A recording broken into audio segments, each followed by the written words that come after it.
Tab 1 in January of 1993, a young mother named Bonnie Heim was living a life filled with quiet dread. She was 23, living in a modest, single-story home on Delfiore Drive in Jacksonville, Florida. To anyone looking from the outside, Bonnie seemed to have a normal, stable life. She was married to a man named Michael Haim, and together they had a beautiful 3-year-old son named Aaron. Bonnie worked as an office manager at a construction company owned by Michael's father, which meant she handled the bookkeeping and knew how to manage finances. But behind closed doors, Bonnie's life was anything but stable. Her marriage to Michael was unraveling, and it was becoming increasingly dangerous. Michael was a controlling and aggressive man, and their arguments were loud, frequent, and terrifying for both Bonnie and little Aaron. Bonnie knew she had to get out, not just for her own sake, but to protect her young son from the toxic environment. But leaving a controlling partner is never simple, and Bonnie had to plan her escape with absolute secrecy because she worked as an office manager. Bonnie was smart with money. She knew that to build a new life for herself and Aaron, she would need a financial safety net. So, without Michael's knowledge, she opened a secret bank account. Over several months, she carefully deposited small amounts of money into this account, saving $34,000. This was enough to secure an apartment and keep her and Aaron afloat for a long time. But the problem was, Michael eventually found out about the secret account. He was furious. He confronted Bonnie and demanded that she close the account immediately. Under his pressure and fear of what he might do, Bonnie had no choice but to comply. She closed the account and withdrew all the money. But Bonnie was incredibly resilient. She did not let this setback crush her dream of escape. Instead, she adapted. She began taking cash in small increments and giving it to a trusted friend named Evan Carter. Evan kept the money safe for her, away from Michael's prying eyes. Bonnie also went to a local bank and opened a safe deposit box, giving a spare key to Evan just in case anything happened to her. By early January of 1993, Bonnie decided it was time to make her move. She had found a new apartment, paid the deposit using her hidden cash, and scheduled her move-out date for January 7, 1993. Her plan was to wait until Michael went to work that morning, pack up her and Aaron's belongings, and disappear before he ever got back. It was a solid plan, and Bonnie felt a glimmer of hope for the first time in years. But then, January 6 arrived. On the evening of January 6, Bonnie was at home on Delfiore Drive with Aaron while Michael was out. She called her friend Evan Carter to finalize the details for the next day. Bonnie was nervous, but excited, telling Evan that she had finally done it and that she was ready to start over. But during their conversation, the front door opened and Michael walked into the house. Bonnie's tone immediately changed. She became quiet and tense, trying to end the phone call quickly. Before she could hang up, Evan heard Michael's voice in the background. He sounded angry. Bonnie told Evan she had to go, and the line went dead. That was the last time anyone ever heard Bonnie Haim's voice. The next morning, January 7, 1993, Bonnie did not show up for work. This was highly unusual for her, as she was incredibly reliable. Her boss, who was also Michael's father, called the house to see where she was. Michael answered the phone and calmly explained that Bonnie was sick and was sleeping in. But as the hours ticked by, Bonnie still did not appear. Later that day, Michael's story shifted. He claimed that he and Bonnie had gotten into a massive argument the night before, and in the middle of the night, Bonnie had packed a suitcase, walked out of the house, and driven away in her car, leaving him and 3-year-old Aaron behind. But nobody who knew Bonnie believed this story for a single second. Bonnie was a deeply devoted mother. She loved Aaron more than anything in the world, and there was absolutely no way she would ever abandon her 3-year-old son, especially not with a man she was actively trying to escape. Her family and friends immediately suspected that something terrible had happened to her, and they pleaded with the Jacksonville Sheriff's Office to investigate. The police started looking into Bonnie's disappearance, and almost immediately, things did not add up. Later that same day, a maintenance worker at a hotel near the Jacksonville International Airport was emptying a dumpster in the parking lot. As he tossed a bag in, he noticed a woman's purse sitting right on top of the trash. He pulled it out and opened it, finding Bonnie Haim's identification, credit cards, and personal items inside. He immediately called the police. When investigators arrived at the airport, they began searching the parking lots and quickly located Bonnie's gray Toyota. At first glance, it looked like Bonnie had driven to the airport and fled. But when detectives got closer to the car, they noticed a series of glaring anomalies. First, the driver's seat was pushed all the way back, as far as it could go. Bonnie was a short woman, only about 5 feet and 3 inches tall. There was no physical way she could have driven the car with the seat in that position. Her feet wouldn't have even reached the pedals. But Michael Haim was a tall man, and the seat position fit his frame perfectly. Second, when detectives looked at the tires, they noticed they were covered in thick, dark mud. This was highly suspicious because the airport parking lot was paved and the roads leading to it were clean. The mud on the tires suggested the car had recently been driven through a rural, unpaved area. Finally, the car key was missing from the ignition, and Bonnie's keys were nowhere to be found in her purse or the surrounding area. Detectives brought Michael Haim in for questioning. He maintained his story, claiming that Bonnie had simply walked out on him and their son. He denied having anything to do with her disappearance, but the police were highly skeptical. They went to the house on Delfiore Drive with search dogs and forensic teams.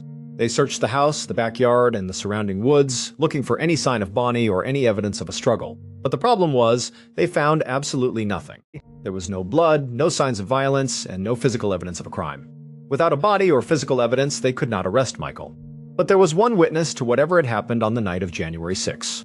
That witness was 3-year-old Aaron. After his mother disappeared, Aaron was placed in the care of relatives and then eventually into foster care. During this time, the young boy began talking to child protective workers, family members, and a child psychologist. What he said was chilling.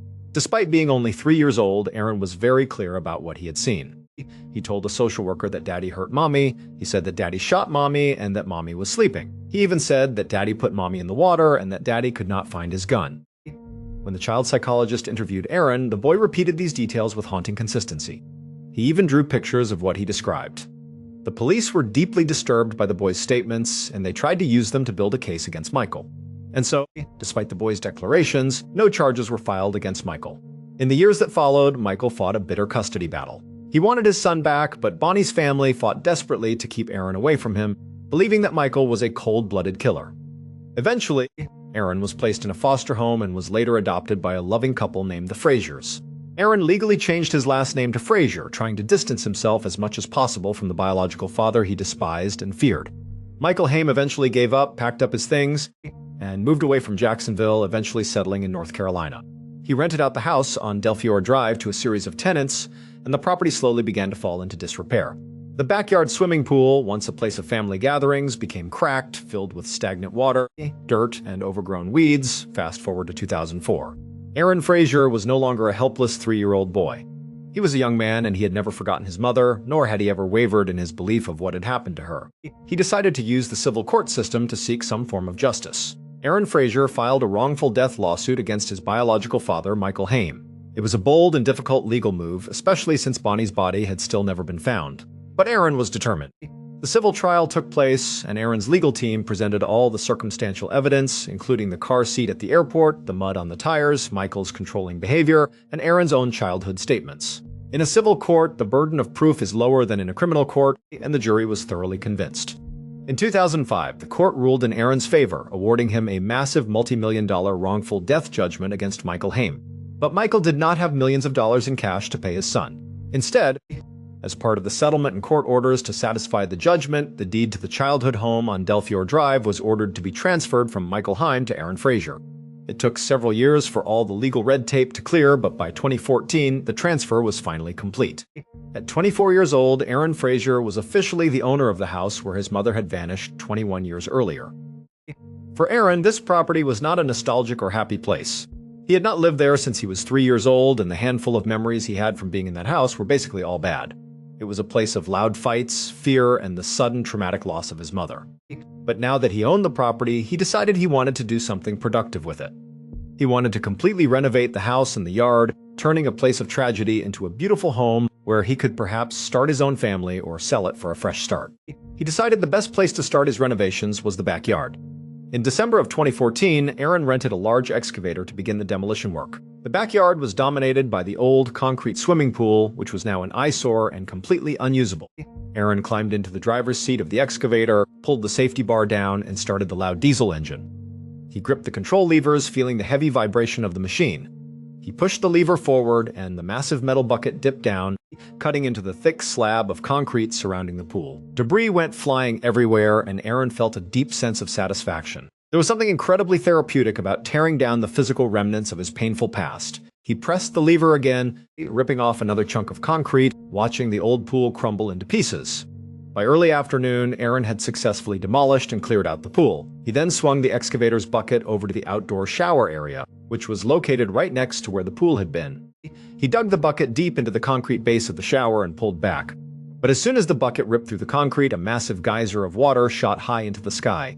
Aaron winced, immediately realizing he had struck an active underground water line. Aaron quickly shut down the excavator, jumped out of the cab, and ran to turn off the main water valve to the property. Once the rushing water subsided and turned into a slow trickle, Aaron grabbed a shovel from his truck and walked back over to the muddy mess. He needed to dig down by hand to see how badly the pipe was. With his shovel, Aaron began carefully scooping away the wet mud and broken pieces of concrete. He worked methodically, digging deeper into the earth. At some point, the metal blade of his shovel struck something rigid and plastic. It made a dull, thudding sound. Aaron stopped and peered into the hole. At first, it looked like a common plastic trash bag, but when he cleared more dirt away, he realized the material was too thick and tough to be a simple trash bag. It was heavy-duty, industrial-grade plastic sheeting, the kind used in major construction projects. Aaron was curious. Why would someone bury thick construction plastic deep underneath the concrete slab of an outdoor shower? He used the tip of his shovel to pierce the tough plastic, and then he put the shovel down. He got down on his knees in the mud and began peeling away the dirty plastic sheeting with his bare hands. As he pulled the layers back, he realized the plastic was wrapped tightly and securely around some sort of bulky, rounded object. He continued to tear the plastic away, and finally, he revealed the object hidden inside. It was a brown, fibrous, rounded object. It looked exactly like an old, weathered coconut. Aaron reached down, picked the object up out of the mud, and stood up. He held it in his hands, staring at it in complete confusion.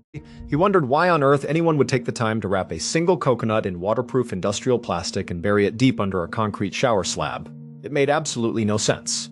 As Aaron stood there in the quiet backyard, rotating the heavy, rounded object in his hands, trying to make sense of the strange find, he turned it around to see the other side.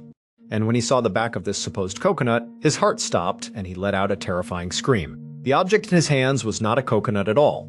It was a human skull, and because of the distinctive shape, the location, and everything he had known deep in his heart for 21 years, Aaron knew instantly whose skull he was holding. He was holding the remains of his mother, Bonnie Haim. He just hadn't realized it until he rotated the object and looked directly into her empty eye sockets and saw her teeth. Aaron dropped the skull in shock and immediately dialed 911. Within minutes, the Delfiore Drive property was flooded with police officers, forensic investigators, and the Jacksonville Sheriff's Office. This was the same police department that had investigated Bonnie's disappearance back in 1993, and many of the older detectives on the force had never forgotten the case of the missing young mother and the 3-year-old boy who told them his daddy did it. Forensic teams set up tents over the backyard and began a meticulous, slow excavation of the entire area around the outdoor shower. Over the next several days, they carefully uncovered the rest of the skeletal remains that had been buried under the concrete for more than 2 decades. The skeleton was remarkably preserved because of the thick plastic wrapping. As the forensic pathologists examined the remains and the dirt surrounding them, they made a critical discovery. Lying in the mud right next to the skeleton was a spent .22 caliber bullet casing. The medical examiner in Jacksonville officially identified the remains as Bonnie Haim through DNA testing. They also determined that her cause of death was a gunshot wound to the head. The discovery of the skull, the skeleton, and the .22 caliber bullet casing completely shattered Michael Haim's 21-year-old lie that Bonnie had simply walked out on her family and run away. It turned out that on the night of January 6, 1993, when Bonnie was on the phone with her friend Even, Michael had indeed walked in and confronted her. The argument escalated quickly and violently. Michael, furious that Bonnie was planning to leave him and take their son, retrieved his .22 caliber rifle. In front of their 3-year-old son, Michael shot and killed Bonnie. But Michael did not panic. He was a construction worker and he knew exactly how to hide a body. He wrapped Bonnie's body in heavy industrial plastic sheeting from his work inventory. He then carried her out to the backyard where he dug a deep grave right next to the swimming pool. He placed her wrapped body inside and covered it with dirt. To ensure that nobody would ever dig there and to completely seal the grave, he poured a thick slab of concrete over the spot, constructing an outdoor shower on top of it. He believed that by putting a permanent concrete structure over her resting place, her body would never be found. The next morning, Michael staged the scene to make it look like Bonnie had fled. He took her car, drove it to the airport, and parked it in the lot, pushing the seat back so that if anyone looked, they might assume a different driver or that she had driven it herself and then left. He tossed her purse into a dumpster near the hotel to make it look like she was discarding her old life. But he made a few critical mistakes. He forgot to adjust the driver's seat back to Bonnie's height, and he drove through mud on his way back, leaving a clear forensic trail on the tires. And of course, his biggest mistake was assuming his son would forget. But Aaron did not forget. His words, that Daddy shot Mommy and put her in the water, were completely accurate. The outdoor shower was right next to the pool, and Aaron had likely seen his father digging and working near the water lines. With the physical remains found, the .22 caliber bullet recovered, and the forensic evidence matching the rifle Michael Haim owned, the police finally had the hard evidence they needed. In 2015, Michael Haim was arrested at his home in North Carolina and extradited back to Jacksonville, Florida to face charges for the murder of his wife. The trial took place in April of 2019. It was an incredibly emotional and highly publicized trial. The star witness for the prosecution was none other than Aaron Frazier. Now a grown man, Aaron stood on the witness stand, looked directly at his biological father, and recounted the painful memories of his childhood, the search for his mother, and the shocking moment he uncovered her skull in the backyard of his childhood home. The defense tried to argue that there was no proof of how Bonnie died, but the evidence was overwhelming. The jury deliberated for just a few hours before returning a verdict of guilty of second-degree murder. Michael Haim, who had lived as a free man for more than 26 years after brutally murdering his wife, was sentenced to life in prison.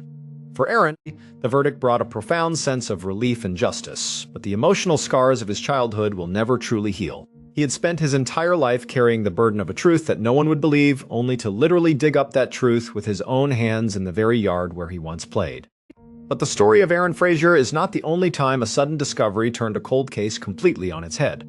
Sometimes the search for a missing person takes a turn so bizarre that it seems almost impossible to believe. And that brings us to the summer of 2012 in the beautiful, rugged landscape of southern Iceland.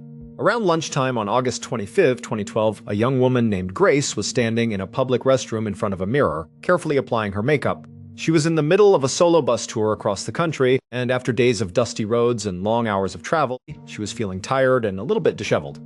The tour bus she was on made regular pit stops at various scenic locations, and today they had pulled over near Eldga, which is the largest volcanic canyon in the world.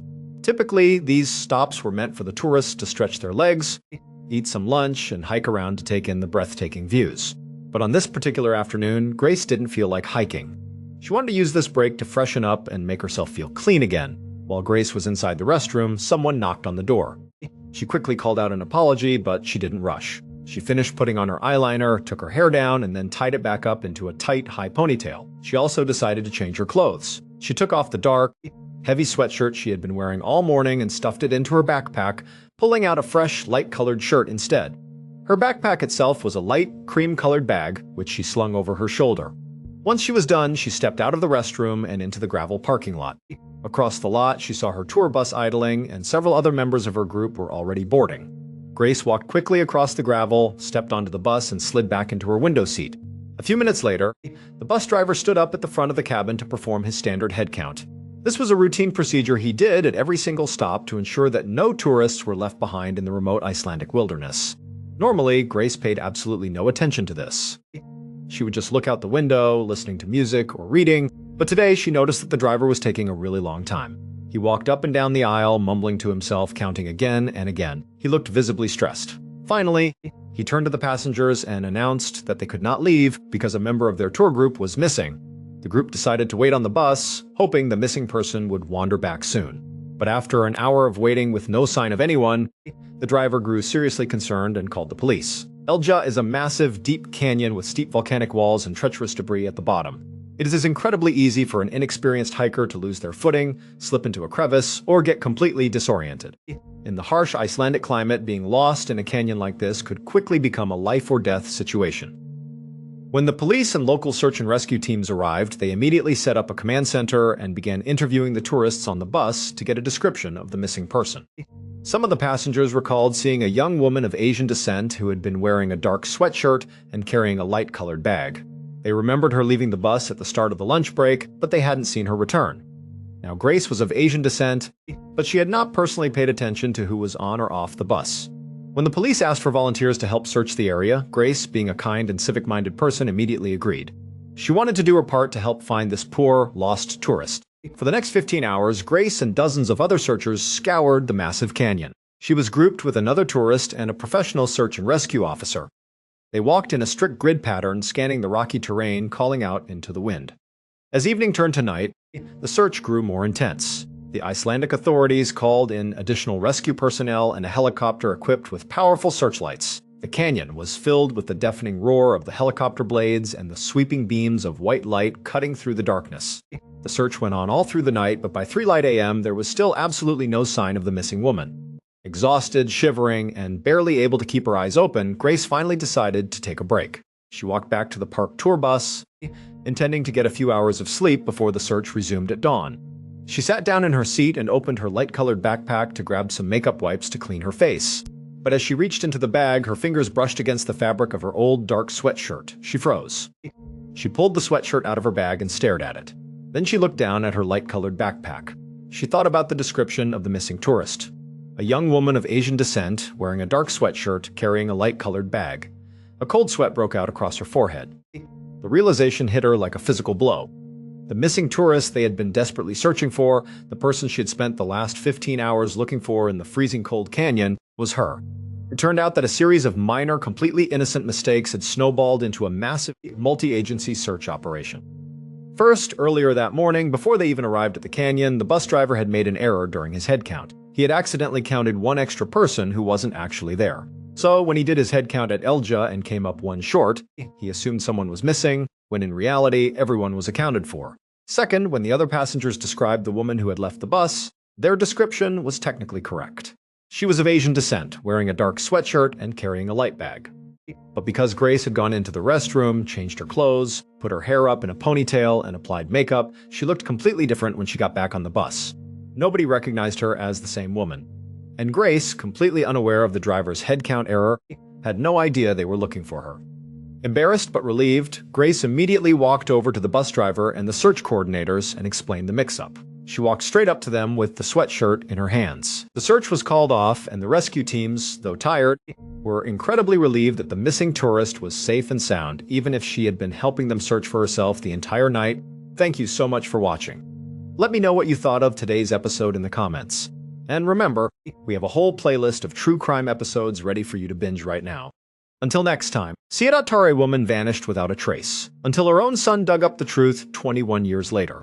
In 1993, Bonnie Haim disappeared from her Florida home, leaving behind a 3-year-old son who kept saying, "Daddy hurt Mommy." Police found her car at the airport, but the seat was pushed back too far for Bonnie to drive, and the tires were covered in strange mud. Her husband Michael claimed she ran away, but no one believed she would abandon her child. The twist? Years later, her son Aaron inherited the house and began renovating the backyard. Under an old concrete shower, he found a skull wrapped in plastic. It was Bonnie. That discovery finally exposed Michael's secret and sent him to prison for life. Watch the full story on our channel. Tab 1 on January 1st of 2015, a family in South Yorkshire, England, gathered at a local restaurant for their annual New Year Day lunch. This was a long-standing tradition for them, a time to come together after the holidays, share a warm meal, and talk about their hopes and plans for the upcoming year. But on this particular afternoon, there was one member of the family who was noticeably missing. His name was Stephen Winfrey. Stephen was 50 years old, he was unemployed, and he was a divorced father of 2. In recent years, Stephen had fallen into a very deep, dark depression. He struggled to find motivation, and he often isolated himself from the people who cared about him the most. Because of this, when the family noticed his empty chair at the restaurant, they immediately felt a wave of anxiety. They tried calling his mobile phone, but it just rang and rang before going straight to voicemail. At this point, the family started to panic. Given Stephen's fragile mental state and his history with depression, their minds immediately jumped to the worst possible conclusion. They began to worry that he might have done something to harm himself, but then Stephen's sister, Nadine, who was sitting at the table, stepped in to calm everyone down. She reassured the rest of the family that there was no need to panic just yet. She explained that she had actually spoken to Stephen the night before, on New Year's Eve, and he had been in incredibly great spirits. During their conversation, Stephen told her that his plan for the next morning was to wake up early and go rabbit hunting in a nearby forested park. After he finished hunting, he was going to head straight over to the restaurant to join them for lunch. Nadine knew that her brother had recently taken a real liking to rabbit hunting. It was one of the very few hobbies that actually brought him genuine joy and made him smile. So, she told the family that she would bet anything he had simply lost track of time out in the woods. She suggested that he was probably just running late and would show up at any minute, or perhaps he would miss the lunch entirely, but at least he was out there doing something that made him truly happy. Hearing this, the family felt a sense of relief. They decided to trust Nadine's instincts. They sat down, ordered their food, and began to eat. Throughout the entire meal, people kept glancing over at the front door of the restaurant, expecting to see Stephen walk through the entrance with a big smile on his face, offering some excuse for being late. But as the lunch came to an end and the plates were cleared away, Stephen still had not arrived. As the family gathered their coats and prepared to leave the restaurant to head back to their respective homes, they talked about the situation once more. They agreed that Stephen was likely fine, just deeply engrossed in his hunting, and they decided the best thing to do was to go home and wait for him to make contact on his own terms. So, they all went their separate ways.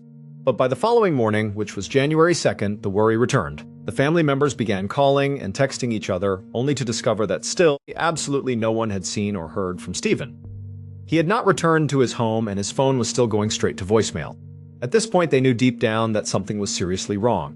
They contacted the local police and officially reported Stephen Winfrey as a missing person. The police began gathering information and were preparing to launch a search party in the area. But before they could even get their search teams fully organized, they received a sudden phone call. Stephen had been found, but unfortunately it was not the news the family had been praying for. Although the exact minute-by-minute details of what happened to Stephen out in those woods may never be fully understood, the police were able to piece together a highly detailed and incredibly tragic theory based on the physical evidence at the scene. On New Year Day, early in the morning, Stephen had indeed gone out to the nearby forested park to do some rabbit hunting, just like he had told his sister he would. He had brought along his dog and a few of his ferrets. The specific way Stephen hunted rabbits involved a traditional method. He would locate various rabbit holes in the ground, and then he would release his ferrets into these openings. Ferrets are natural predators of rabbits, and they are incredibly agile underground. Once inside the tunnels, the ferrets would run through the network of holes, chasing the rabbits and forcing them to flee out into the open. Stephen would stand back at a distance, holding his rifle, waiting patiently for the rabbits to bolt out of their holes. The moment a rabbit emerged, Stephen would raise his rifle and shoot, and then his dog would run over, retrieve the rabbit, and bring it back to him. According to the police investigation, Stephen had been doing this all morning with a fair amount of success. But at some point during the hunt, something went wrong. The police believe that either one of Stephen's ferrets got stuck deep inside a rabbit hole, or perhaps a rabbit had become wedged in the opening, blocking the path.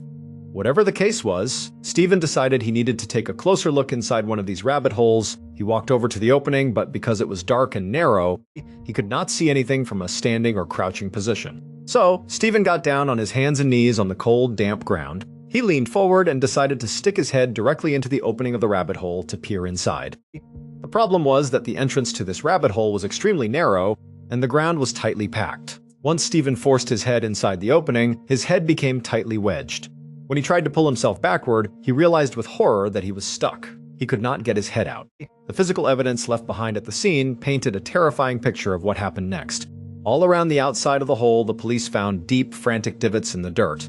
These divots had been dug by Stephen's bare hands. Once he realized he was trapped, he had desperately clawed at the frozen earth, trying to dig the entrance of the hole wider so he could free his head. But as he worked frantically, gasping for breath and laboring under extreme physical exertion, he was rapidly burning up the very limited amount of oxygen that was trapped inside that narrow hole. Very quickly, the air began to run out. As Stephen struggled to breathe, the panic must have intensified. Realizing that digging with his hands was not working fast enough and that he was starting to suffocate, Stephen abandoned that approach. He began to violently contort his body on the outside of the hole. He twisted and turned his torso and legs at incredibly extreme angles, trying to use the weight and leverage of his entire body to pop his head free from the earth, even if it meant breaking his own neck in the process. But no matter how hard he struggled, the packed earth would not give way. The next afternoon, on January 2nd, at around 4 in the afternoon, a local resident was walking through the forested park. As they walked along, they noticed something strange in the distance.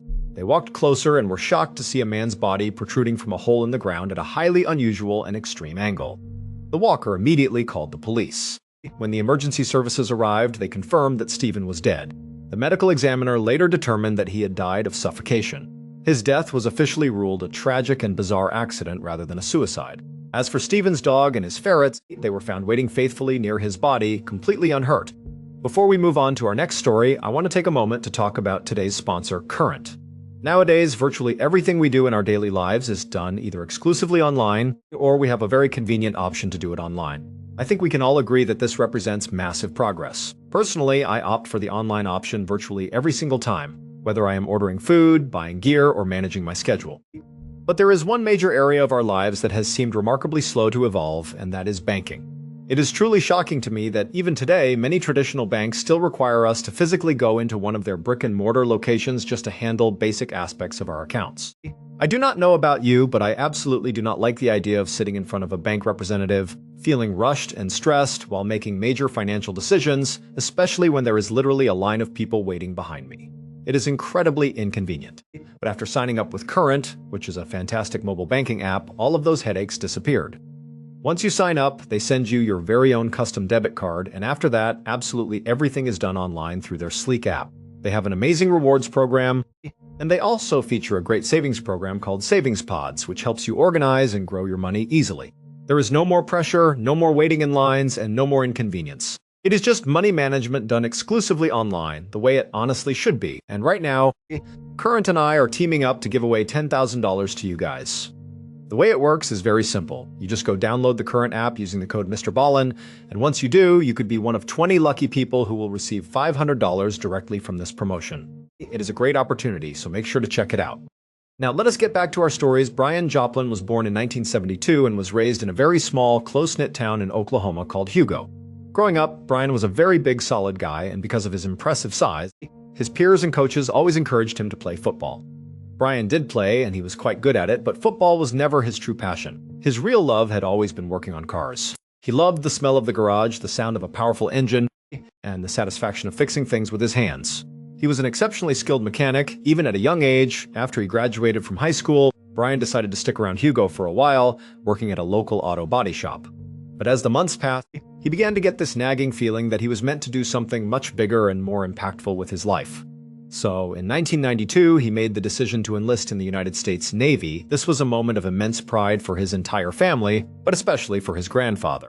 Brian's grandfather had flown bomber planes during World War II, and seeing his grandson step up to serve his country meant the world to him. After Brian completed his initial military training, which is commonly known as boot camp, he was selected to attend Aviation Machinist Mate School.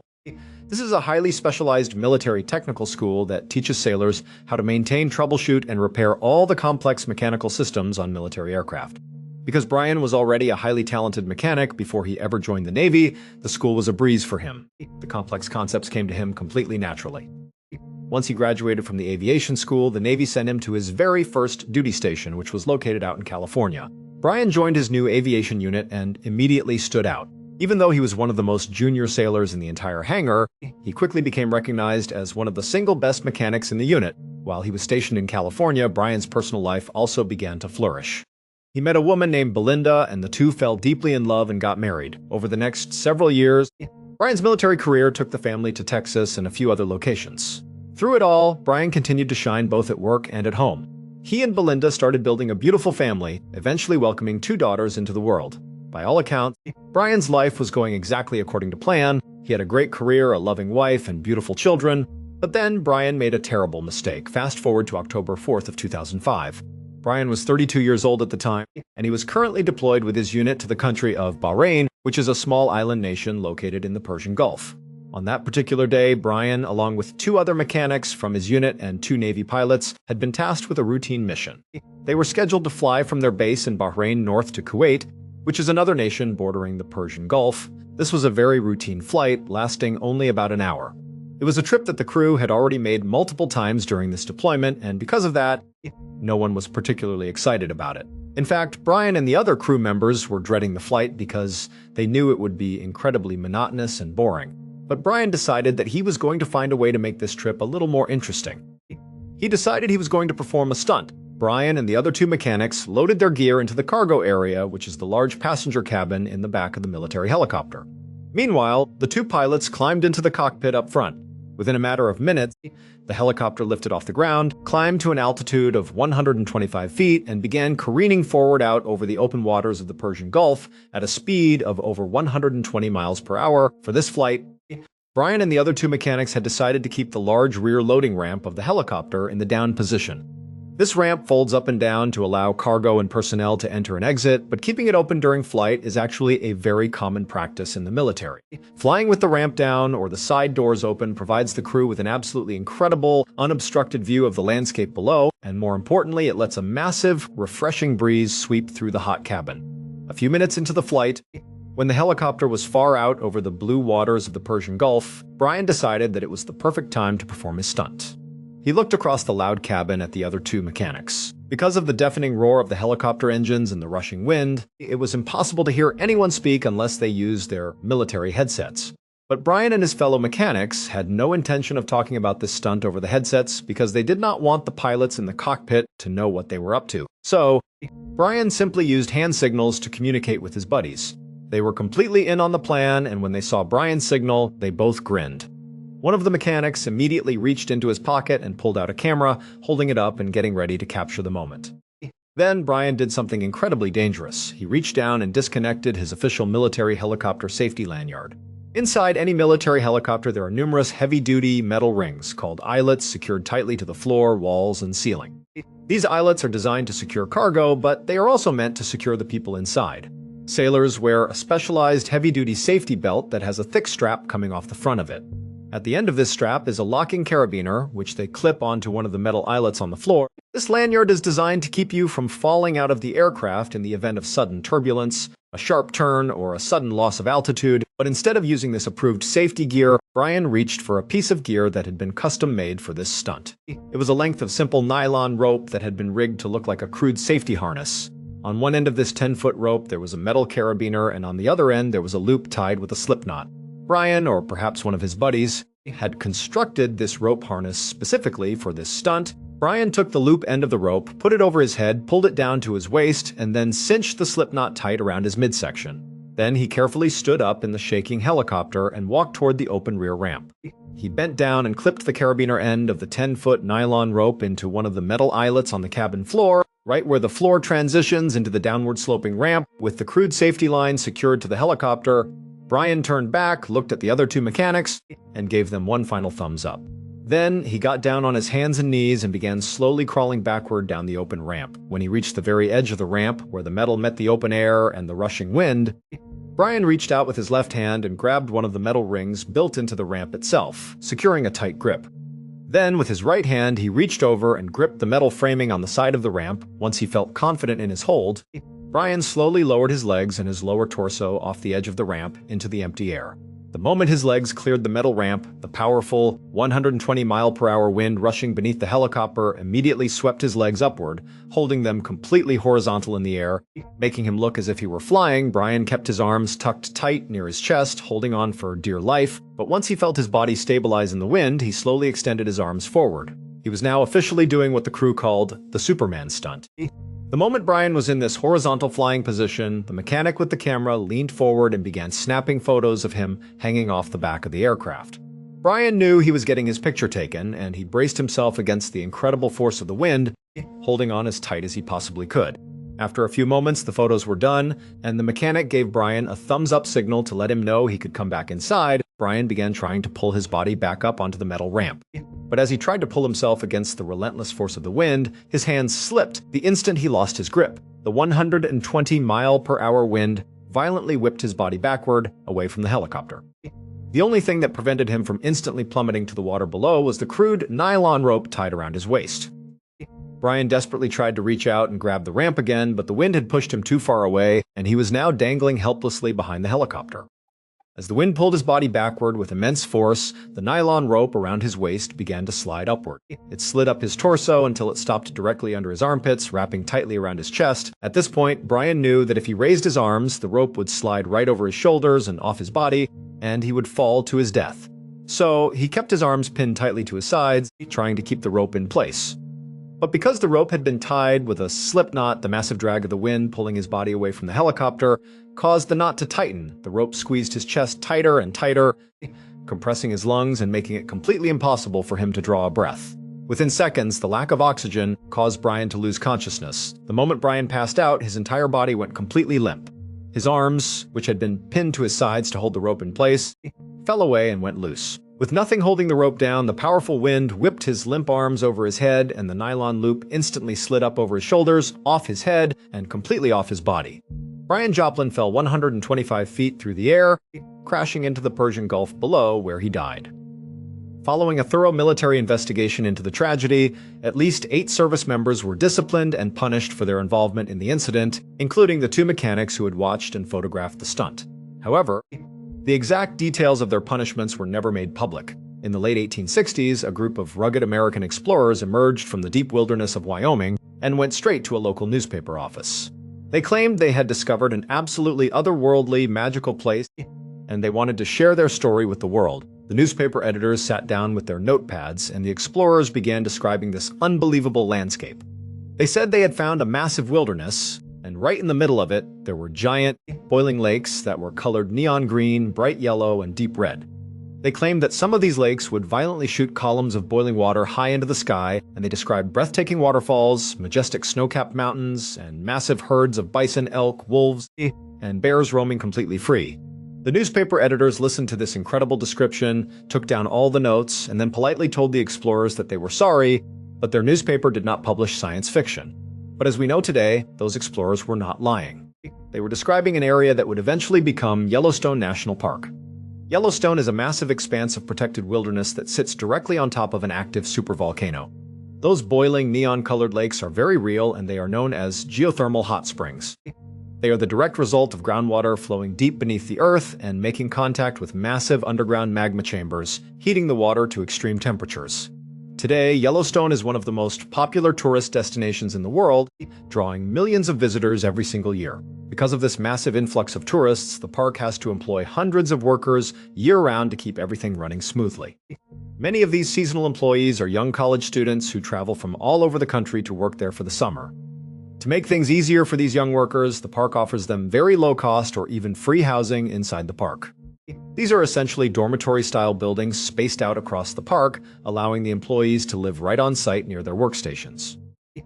In the summer of 2000, a 20-year-old college student named Sarah Helfers was working as a seasonal employee at Yellowstone, and she was staying in one of these employee dormitories. One afternoon, Sarah was relaxing in her room on her day off when she heard a knock on her door. She opened it to find a group of her fellow summer employees standing in the hallway. They told her that they were planning to go swimming in a nearby river, and they asked if she wanted to come along. Sarah did not have any other plans, so she happily agreed.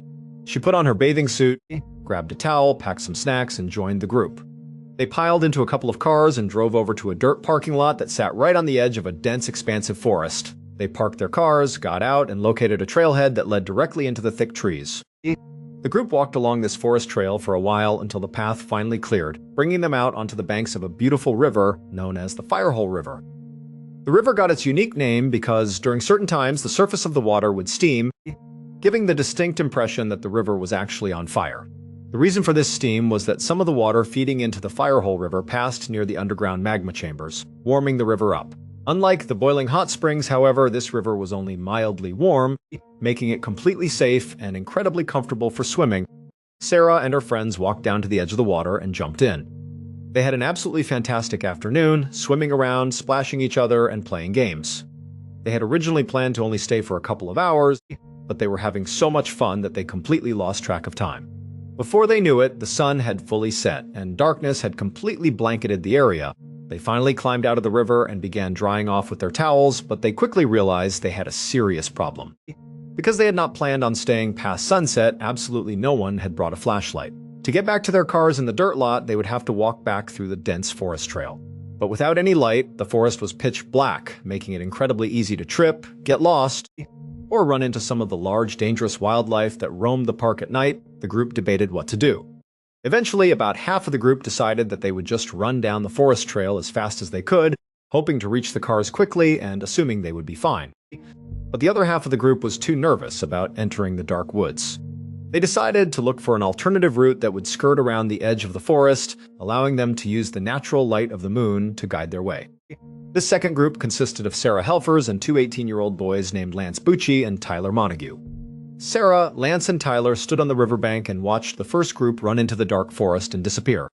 Then, the three of them turned to the right and began walking downstream, keeping the dark line of the forest on their left and the open river on their right.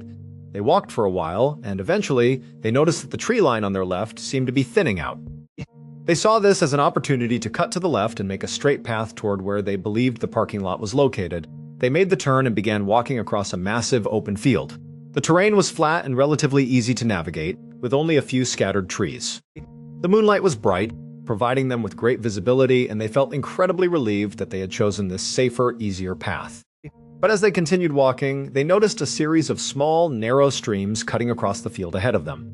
They reached the first stream, which was very narrow, and they easily jumped right over it. A short distance later, they encountered a second stream, which was also small, and they jumped over that one with no trouble at all. Then they came to a third stream.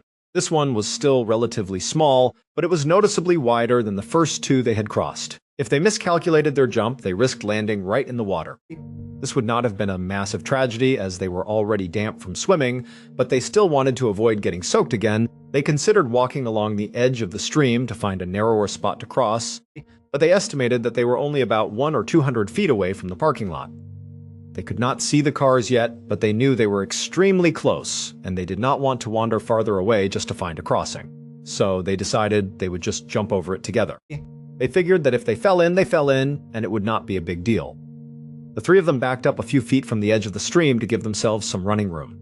They lined up side by side, reached out, and tightly grabbed each other's hands. On the count of 3, they ran forward and leaped together across the dark water. They managed to clear the span of the water, and all 3 of them landed on the far bank. But the ground where they landed was made of loose, soft, muddy soil.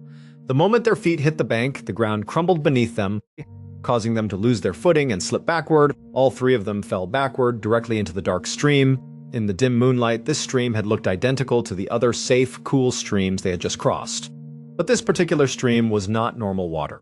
It was actually the direct runoff channel from a nearby geothermal hot spring.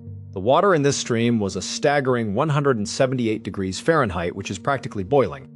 Furthermore, while the stream looked shallow, it was actually a deep 10-foot channel. The moment the 3 teenagers hit the scalding water, they let out blood-curdling screams of pure agony. The first group of friends, who had successfully run through the forest trail, were waiting by the cars in the parking lot when they heard the terrifying screams echoing across the field. They immediately turned and ran full speed in the direction of the noise. Cutting through the edge of the woods and out into the open field, they arrived at the edge of the runoff stream and were horrified to find Lance and Tyler desperately trying to pull Sarah out of the deep, scalding water. The friends rushed forward, grabbed Sarah, and helped pull her onto the grassy bank. At first, they did not understand what was happening, but as Lance, Tyler, and Sarah continued to scream in excruciating pain, they realized the water was boiling. One of the friends immediately ran back to the parking lot, jumped into a car, and drove to get help. It was not long before a rescue helicopter arrived at the scene. The paramedics quickly loaded Sarah, Lance, and Tyler into the helicopter and flew them to a specialized burn unit at a nearby hospital. When Lance and Tyler had fallen into the water, they had only submerged up to their necks. The moment they hit the hot water, their instincts kicked in, and they immediately scrambled back out onto the bank. This split-second reaction ultimately saved their lives. However, they still suffered severe, life-altering burns over nearly their entire bodies. They had to undergo dozens of painful skin graft surgeries, spend years in intensive physical rehabilitation, and face astronomical medical bills. They survived, but their lives were changed forever. Sarah, however, was not as fortunate. When she fell backward into the deep stream, she had completely submerged. Her head, her face, and her entire body went under the scalding water, and she was unable to get herself out as quickly as the boys. She remained trapped in the boiling runoff for much longer. When she arrived at the hospital, she was surprisingly conscious and able to talk, but the doctors quickly realized the devastating severity of her injuries. In medicine, a 3rd-degree burn is also known as a full-thickness burn. This means that the heat has completely destroyed the outer layer of skin, as well as the deeper layers of tissue beneath it. This includes the destruction of the vital cells that are responsible for regenerating and growing new skin. Because of this, 3rd-degree burns cannot heal on their own. The only way to treat them is through a skin graft, which is essentially a skin transplant where doctors harvest healthy, unburned skin from other parts of the patient's body and surgically place it over the burned areas. But when the surgeons examined Sarah, they discovered that she had suffered severe 3rd-degree burns over 100% of her body. There was not a single patch of healthy, unburned skin left on her entire body to use for a graft. Her body was completely devastated by the extreme heat. Despite the medical team's desperate, around-the-clock efforts to stabilize her, Sarah Helfers passed away 15 hours after arriving at the hospital. A year after the tragedy, Lance Bucci's family filed a lawsuit against the National Park Service. They argued that the park had been negligent by failing to put up warning signs or barriers near that specific hot spring runoff stream to warn visitors of the extreme danger. However, a judge ultimately dismissed the lawsuit. The court ruled that the National Park Service was not responsible because Sarah, Lance, and Tyler had voluntarily chosen to walk off the designated safety trails in an area that was clearly marked and widely known as a dangerous thermal zone, making their own actions negligent. Thank you so much for watching. Let me know what you thought of today's episode in the comments. And remember, we have a whole playlist of true crime episodes ready for you to binge right now. Until next time. See ya. So on New Year's Day, Stephen Winfrey vanished before a family lunch in South Yorkshire. His relatives feared the worst, but his sister said he was only rabbit hunting in the woods, a hobby that had finally made him happy again. The next day, a walker found something horrifying, Stephen's body sticking out of a narrow rabbit hole. At first, no suspect made sense. Then investigators saw the claw marks in the frozen dirt. The twist? Stephen had trapped his own head while trying to look inside the hole, suffocating as his dog and ferrets waited nearby. A bizarre accident, but the full story is even darker. Visit the channel to watch more mysterious cases. Day 1, there are times when the truth is more bizarre than fiction, and today we are going to take a look at 3 incredible stories that illustrate this very point. Marcelo Gaga, a physician who was 45 years old at the time, rummaged through a supply cabinet in the clinic that he owned in the southeast region of Spain on the evening of March 27, 2013. The intravenous needle, the powerful anesthetic drugs, and the surgical scalpel were all grabbed by him on the spot. As he made his way gradually to the operating room located in the back of the clinic, where his patient was already lying on the stainless steel table, he clenched these items tightly in his hands and walked slowly. Marcelo could not help but feel an overwhelming sense of anxiety as he looked at his patient. He could not help but feel this way. While his hands were shaking, his heart was pounding against his ribs. He was getting very anxious. He had attempted a number of surgeries throughout his entire life, but this one was without a doubt going to be the most significant and daring of them all. As a matter of fact, this operation was completely against the law, and a single mistake in this regard could not only cause harm to his patient, but also ultimately result in the loss of his life. It is possible that he would be arrested, that he would lose his medical license, and that he would spend decades in prison if anyone were to discover what he was doing. Despite the fact that this was an extremely high-stakes operation, Marcelo felt as though he had no other option in this situation. He was dealing with a massive and suffocating problem in his personal life, and he had been promised that if he successfully performed this surgery, that problem would finally be solved. He had been dealing with this problem for quite some time. In the process of administering the intravenous needle to his patient, his hand began to violently shake. After that, he started injecting the potent anesthetic drugs into his patient's body. In a short amount of time, his patient became totally unconscious and began to drift off into a deep sleep. At the same time that Marcelo took a deep breath to calm himself down, he picked up the sharp surgical scalpel and proceeded to make his very first incision.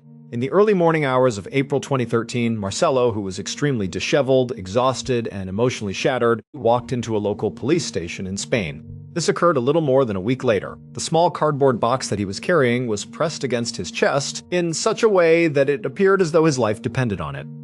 As soon as he entered the building, he went up to the person working the front desk, and with tears streaming down his face, he informed her that he needed to speak to a detective as soon as possible because he needed to apologize for his actions. As soon as a moment had passed, a detective came out to meet him and led him into a private interview room that was extremely quiet. Almost immediately, Marcelo started crying uncontrollably, and he began telling the detective this story that was so unbelievable and tragic that it was beyond comprehension. As Marcelo continued to speak, the detective couldn't help but feel an overwhelming amount of compassion for him. The narrative was so heartbreakingly depressing and replete with sorrow. Nevertheless, as Marcelo continued to progress and the particulars of his story started shifting and going all over the place, the detective's feelings went through a process of transformation. After experiencing profound empathy, he went on to experience confusion, and finally, he arrived at a state of full-blown suspicion. When Marcelo told his story, there was a significant discrepancy. After what seemed like an eternity, Marcelo finally became silent, and he simply stood there in the room, clenching that small cardboard box securely. The investigator took a look at him, narrowed his eyes, and then inquired of Marcelo what would be contained within that box. The detective immediately became aware of 2 things after Marcelo reached down and slowly opened the lid of the container. Initially, it is undeniable that Marcelo was lying. And second, the detective had no way of knowing that the entire situation was significantly more serious and horrifying than he could have ever imagined. It was going to turn out that the significant personal issue that Marcelo was going through, the one that this high-stakes illegal surgery was supposed to solve, was related to Rosa, his wife. Rosa had been experiencing a great deal of unhappiness for a number of years, particularly regarding her weight and her physical appearance. She had the impression that she was extremely overweight, and the weight had a significant impact on both her mental health and her sense of self-worth. There was no diet or exercise plan that she had tried that was successful, and she had tried everything. She had presented her husband Marcelo with a chilling ultimatum because she was so desperate to find a solution. In order to prevent her from taking her own life, she informed him that she was going to undergo weight loss surgery if he did not perform the procedure. In light of the fact that Rosa had been battling severe depression for a considerable amount of time and had previously made an attempt to take her own life, Marcelo was aware that this was not a matter of idle threat. Marcelo had the feeling that he was completely cornered, and he was living in constant fear that his wife would take her own life. Consequently, in the end, he consented to taking part in this extremely risky and unlawful operation. Due to the fact that Marcelo did not possess a valid medical license, this procedure did not violate any laws. Not at all. Marcelo was a licensed physician, but he specialized in the care of animals. Rather than being a human physician, he was a veterinarian. In spite of the fact that Marcelo had no formal education in human medicine or human anatomy, he spent his days providing medical care to animals such as dogs, cats, and rabbits. When it came to performing a complicated bariatric surgery on a human being, he was completely clueless.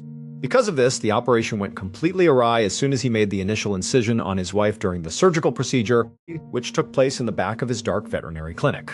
As soon as Rosa started bleeding heavily, her vital signs began to plummet and she passed away right there on the operating table of the veterinarian operation. When that occurred, Marcelo became extremely anxious. The prospect of going to jail, losing his company, and having to face the public humiliation that would result from his actions was terrifying to him.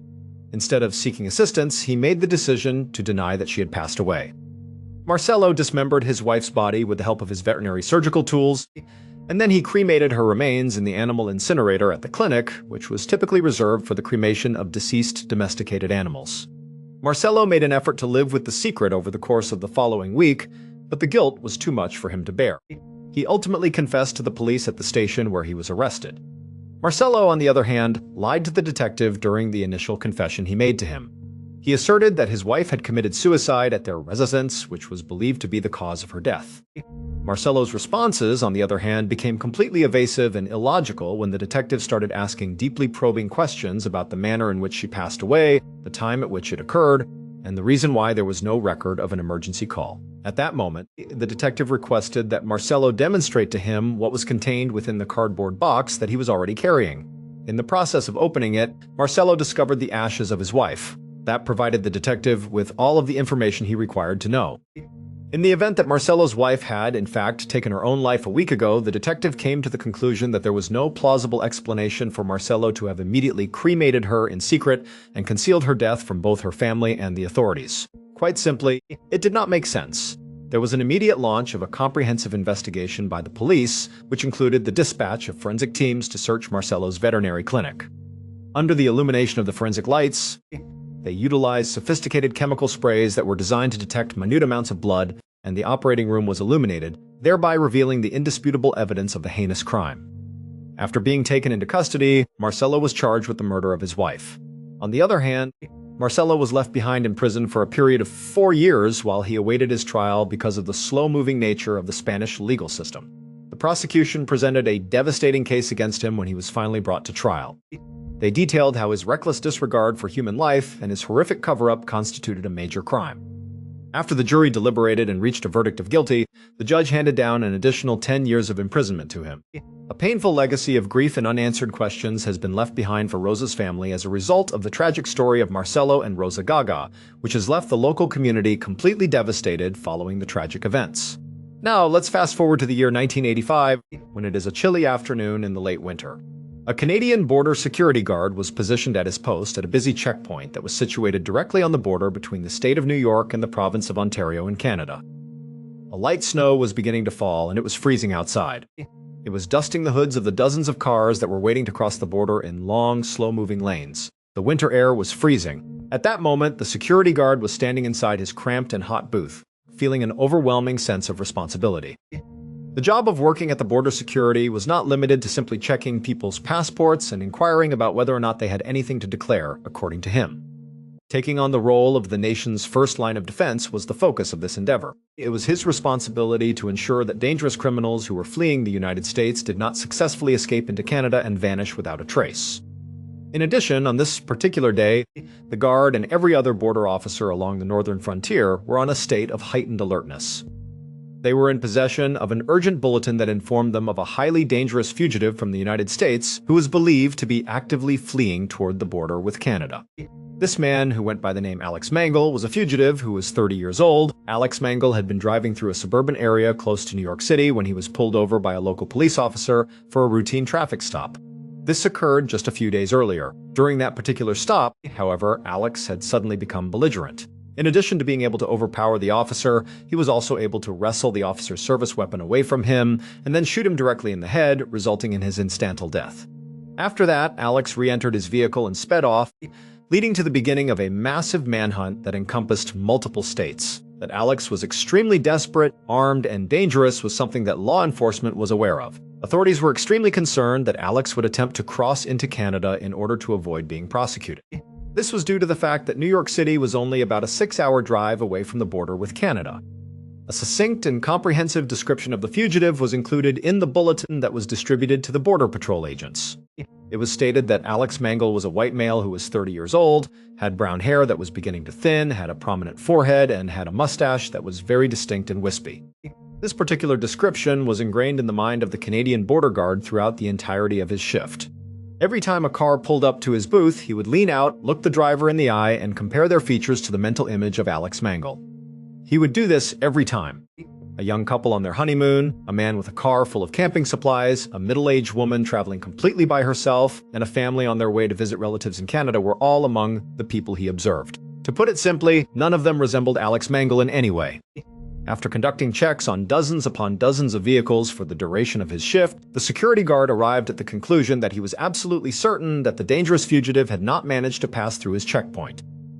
After completing his shift, he went home and went to sleep, all the while being certain that the border was safe. On the other hand, a few days later, on March 2, 1985, a police officer was patrolling the parking lot of a shopping mall in the province of Ontario, Canada. This shopping center was situated approximately 1 hour and 50 minutes away from the border crossing.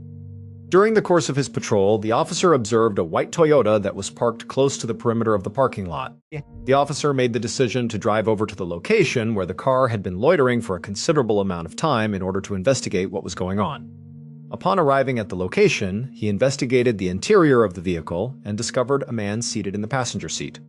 The man was a white male, most likely in his 30s, with brown hair that was beginning to thin and a mustache that was soft and wispy. It was as if the officer's heart skipped a beat. He immediately recognized this individual as Alex Mangle, the wanted American criminal. He was able to identify him. After quickly activating his radio and requesting assistance, the officer parked his cruiser, drew his weapon, and approached the white Toyota. Additionally, he called for backup. When the officer arrived at the door on the passenger side, however, the individual who was inside noticed him.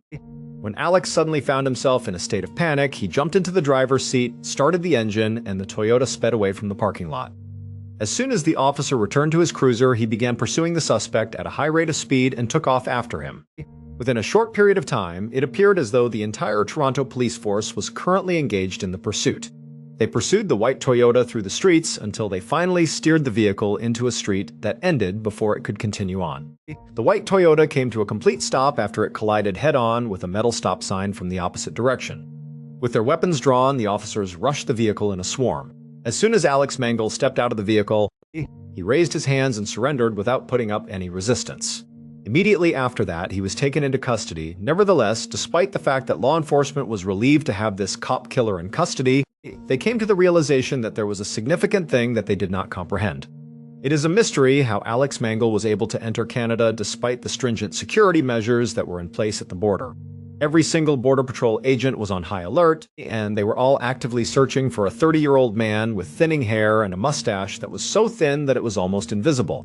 In what manner had he managed to avoid being detected at the checkpoint? Up until the point where they started conducting a comprehensive search of the white Toyota that Alex had been driving, the police were completely perplexed. When the detectives were searching the interior of the vehicle, they looked down at the passenger floorboard and discovered a collection of items that caused their blood to run cold. A dress that was stained with blood, a human scalp, and a human face that had been severed in its entirety were all lying on the ground. During that horrifying moment, the authorities came to the realization that Alex Mangle had crossed the border in a manner that was both gruesome and incomprehensible. On the evening that Alex had shot and killed the police officer in the vicinity of New York City, he had immediately fled into a densely wooded area where he hid out for the night. On the following day, he started walking in the vicinity of a commercial office building, as he was in desperate need of a new vehicle and a disguise. It just so happened that he saw a woman named Beverly Capone, who was in her middle years, leaving the building and heading toward her vehicle. In every way, Beverly was a completely blameless individual, a typical citizen who was simply going about her business. To kidnap her, Alex approached her, pulled out his gun, and then abducted her. He coerced her into getting into her white Toyota and drove her to a cabin in the deep woods that was extremely cut off from the rest of the world.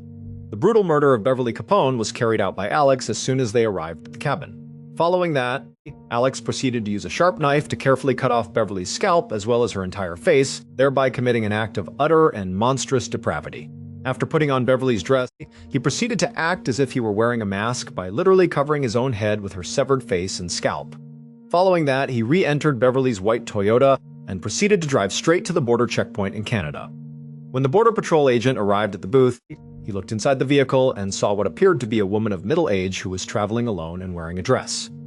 The security guard, who had no reason to suspect anything, gave her permission to enter Canada. Due to the fact that Alex Mangle was literally wearing the skin and hair of his innocent victim, the guard had actually looked directly at Alex Mangle, but he had not recognized him. A shockwave was sent through the entire law enforcement community in both the United States of America and Canada as a result of the frightening discovery that was made. While the authorities were making preparations to deport Alex Mangle back to the United States to face trial for the heinous crimes he committed, he was being held in a facility with the highest possible level of security. Nevertheless, Alex was a man who was extremely desperate and violent. Alex made a violent and unsuccessful attempt to escape from the custody of the officers who were transporting him back across the border during a subsequent prison transport. He lunged at one of the guards in an attempt to seize his weapon, but the officers quickly drew their firearms and shot Alex Mangle to death. He was killed during the incident. Despite the fact that Alex had passed away, the investigation was not yet complete. Investigators started conducting a comprehensive search of Alex's residence, as well as his property and his personal records. During the course of the search, they came across a concealed collection of items that were extremely unsettling. It was discovered that there were dozens of photographs of women who were completely unidentified, and many of them appeared to be terrified and distressed. In addition to the photographs, the investigators discovered a number of maps depicting extremely remote and distant wooded areas in the states of New York and Pennsylvania.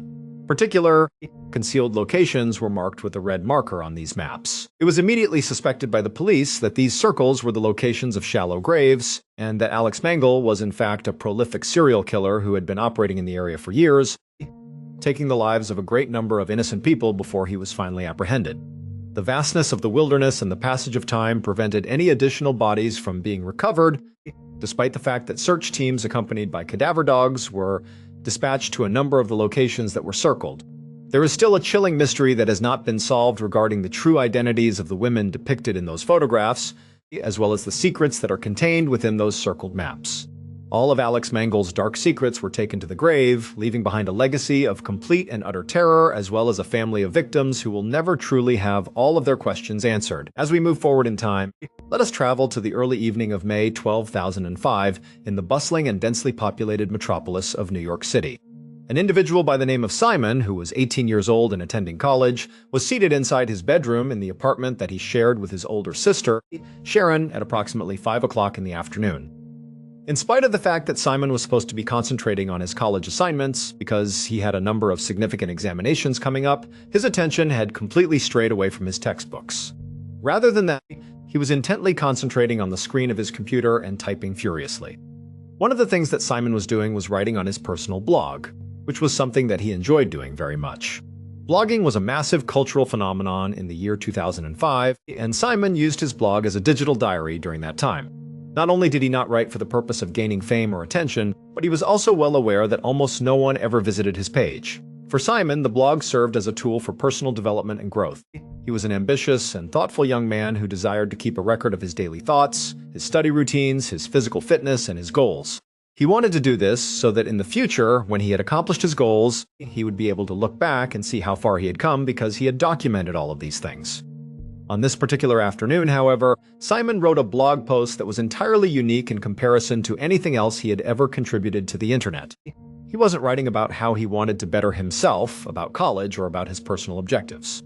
The situation that he was writing about was extremely peculiar and unsettling, and it was taking place in his apartment at the time. Due to the fact that Simon was so accustomed to having no readers, he did not give it a second thought before posting something that was so strange and personal. He quickly typed out his thoughts, and at precisely 5 minutes past 5 o'clock, he proceeded to click the post button, close his laptop, and stand up from his current position at his desk.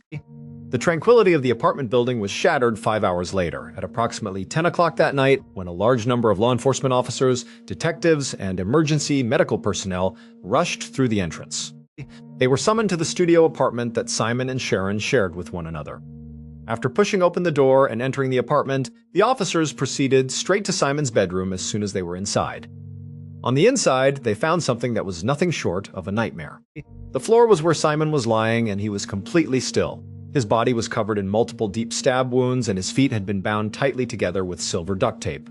As a result, his feet were bound together. The law enforcement officers rushed to his side and attempted to detect a pulse. However, it was immediately apparent that the college student who was 18 years old had already passed away. However, before the detectives could even begin to process the horrific scene, they heard a faint sound that originated from the bedroom that was located across the hallway. This sound was extremely painful. Sharon, Simon's sister, was discovered lying on the floor in the second bedroom, which they entered with tremendous haste. However, despite the fact that she was covered in multiple stab wounds and that her clothing was drenched in blood, she was still barely alive and having trouble breathing. Right away, the paramedics started administering first aid in an emergency situation, lifted her onto a stretcher, and hurriedly transported her out of the building to an ambulance that was waiting for her. They were making frantic efforts to save her life as the ambulance raced through the streets on its way to the hospital. They were hoping that she would survive long enough to tell them who had attacked her and her brother, but they were unsuccessful.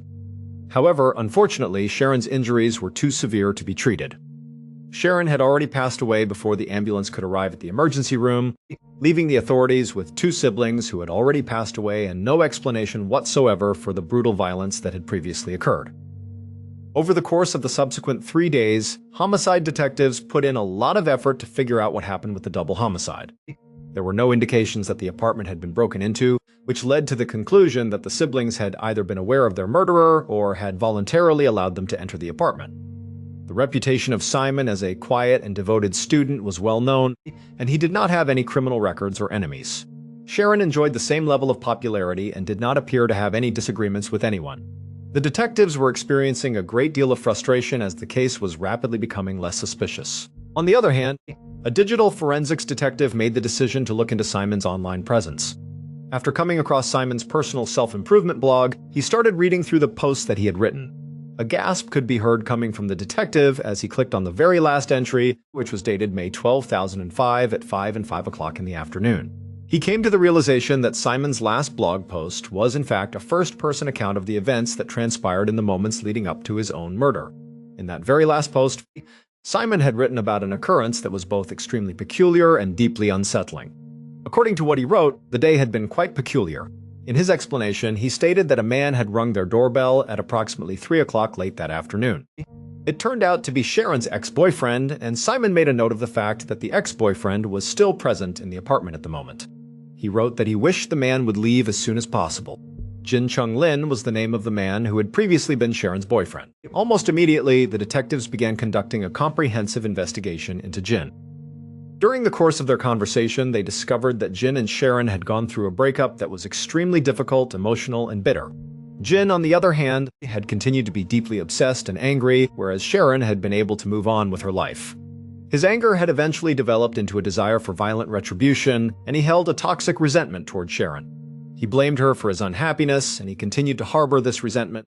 Jin had traveled to Sharon's apartment on the afternoon of May 12th, carrying a backpack that was stuffed with duct tape, a knife, and other weapons along with him. It was obvious that Jin intended to kill Sharon. However, upon his arrival, he was taken aback to discover that her brother, Simon, was also present at the residence. Jin made the decision to go after both of them because he did not want to leave any witnesses on the scene of his crime. The brutal stabbings were ultimately carried out by him after he forced his way inside, held them at knife point, and had them stabbed. Jin Chung Lin was quickly located by detectives, and they brought him to the police station for questioning. They had the crucial evidence that was obtained from Simon's blog post in their possession. Jin confidently denied having any contact with Sharon or Simon on the day of the murders, claiming that he was nowhere near the apartment. This was the first time that they began working together to conduct the interview. The lead detective then proceeded to slide a printed copy of Simon's final blog post across the table while they were talking. Jin gazed intently at the paper, which contained his own name as well as the precise time of his arrival, which had been written by the youthful individual whom he had murdered. Jin's face turned white, his self-assured demeanor disappeared, and he became aware that he had been brought to justice. When he finally broke down and confessed to the double homicide, he went into detail about how he had planned and carried out the entire crime. Jin was detained, charged, and put on trial for his actions. On the basis of the blog post, which was presented by the prosecution as a voice from the dead, the jury quickly decided that Jin was guilty of all charges. He received a sentence of life in prison without the possibility of parole following his conviction. There are thousands of people from all over the world who continue to leave messages of love, respect, and peace for the siblings on Simon's self-improvement blog, which is still online today. This blog is a haunting digital legacy of two lives that were tragically cut short. You are very much appreciated for watching. If you watched today's episode, please share your thoughts with me in the comments section. You should also keep in mind that we have an entire playlist of episodes of true crime ready for you to watch in one sitting right now. Up until the next time, what's up?